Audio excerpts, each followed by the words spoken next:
নমস্কার, দেখছেন কলকাতা টিভি। আপনাদের সঙ্গে আমি ইন্দ্রাণী। শুরু করছি সংবাদ সারাদিন। যে খবরের দিকে নজর রাখবো, পঞ্চম দিনও সন্দীপ ঘোষকে সিবিআই জিজ্ঞাসাবাদ। তথ্য প্রমাণ লোপাট করেছেন সন্দীপ। অনুমানে সিবিআইয়ের সঞ্জয়কে চিনতেন সন্দীপ ঘোষ। অধ্যক্ষের নির্দেশে হাসপাতাল কর্তৃপক্ষ পরিবারকে আত্মহত্যার কথা বলে। আরজি করে প্রাক্তন অধ্যক্ষকে প্রশ্নবান সিবিআইয়ের। সকাল 9:30টায় দেহ উদ্ধার, তাহলে পুলিশকে জানাতে এত দেরি কেন?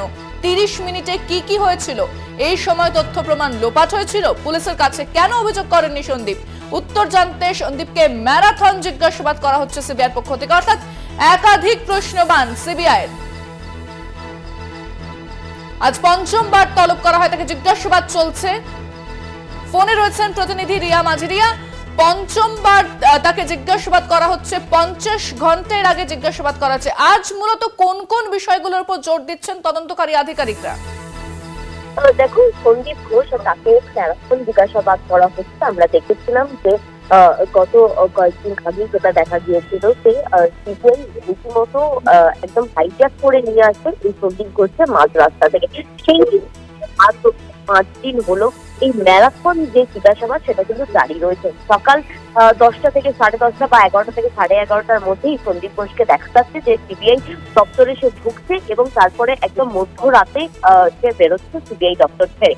আজকেও কিন্তু তেমনটা হয়েছে। প্রায় 11টা 11:30 নাগাদ এই সন্দীপ ঘোষ সে এসে পৌঁছায় সিবিআই দপ্তরে। ইতিমধ্যেই সিবিআই সূত্রে যেমনটা তার ম্যারাথন জিজ্ঞাসাবাদ কিন্তু ইতিমধ্যেই চলছে। তবে মূলত কোন কোন জিনিসগুলো ফোকাস করছে সিবিআই, কোন জিনিসগুলো জানার চেষ্টা থেকে, যেমনটা আমরা জানতে পারছি যে এই সঞ্জয় থেকে কিন্তু সন্দীপ এই নিয়ে যেমন তাকে প্রশ্ন করছে, তাকে জিজ্ঞাসাবাদ করছে, একই সঙ্গে প্রিন্সিপালের নির্দেশেই, অর্থাৎ তিনি এক্স প্রিন্সিপাল এই আরজি করে, তার নির্দেশেই কি হসপিটাল কর্তৃপক্ষকে সে নির্দেশ দিয়েছিল যে সুইসাইড বলার জন্য, কারণ তার পরিবারকে সুইসাইডের কথা বলা হয়েছিল।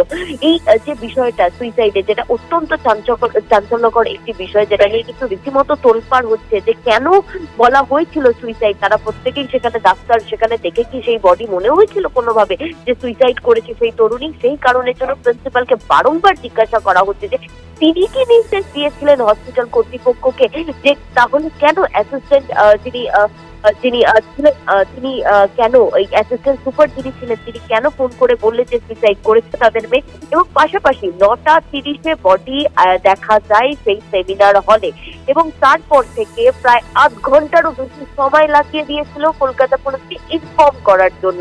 এবং এই যে টাইমিং, সেই টাইমিংটাও কিন্তু অত্যন্ত গুরুত্বপূর্ণ, এবং সেটাও কিন্তু খতিয়ে দেখা হচ্ছে যে এই টাইমিং এর মধ্যে কোনো তথ্য প্রমাণ লোপাট হয়েছিল কিনা, এবং যদি না হয়ে থাকে তাহলে কলকাতা পুলিশকে এত সময় বাদে কেন ইনফর্ম করলো, কেন আগে বললো না? এই সমস্ত বিষয় যেমন খতিয়ে দেখা হচ্ছে, তেমনই সন্দীপ ঘোষ কেন কোনো অভিযোগ করলো না এই গুরুতর ঘটনা ঘটে যাওয়ার পর, এই নক্কারজনক ঘটনা ঘটে যাওয়ার পর তার তরফ থেকে কেন কোনো রকম অভিযোগ এলো না কলকাতা পুলিশের কাছে, সেই বিষয়টাও কিন্তু একই সঙ্গে প্রশ্ন এই জিজ্ঞাসাবাদ করছে সিবিআই কর্তারা বলে এমনটাই সূত্র মারফত জানা যাচ্ছে।